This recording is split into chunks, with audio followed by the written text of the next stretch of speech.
Урматтуу президентибиз Садыр Нуркожоев, сизге кайрылайлы деп чечтик. Бүгүн 31 июль 2026 жыл. Мына карасаңыз 273 батир, 273 квартира, мындайча айтканда жарыксыз отурабыз. Ош шаарынын Алымбек Датка 172 көп кабаттуу турак жайынын ээлери Кыргыз Республикасынын президентине социалдык түйүндөр аркылуу кайрылуу жасашкан. Жарыксыз. Мына кичинекей балдар бул жерде жарык өчкөндө суу дагы токтойт, лифт да токтойт. Мен өзүм айтып кете турган болсом, 11 этаж жашайм, 2 жашта баланы көтөрүп чыгып чытам.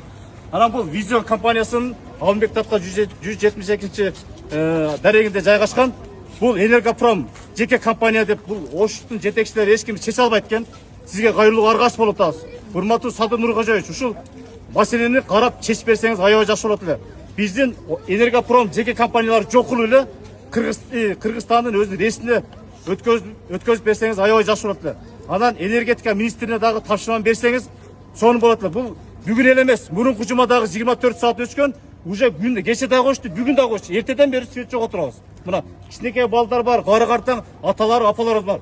Ушул маселеге көңүл бөлүп чечип койсоңуз, чечкенге жардам берсеңиз аябай жакшы болот эле. Ушул нерсенин жакшы жыйынтыгын күтөбүз.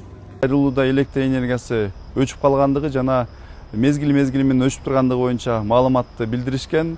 Маалыматты тактоо иштеринде Ош шаардык мэриясы тийиштүү кызматтар менен такталган маалыматтарга ылайык бул турак жай Визион курулуш компаниясы тарабынан курулган.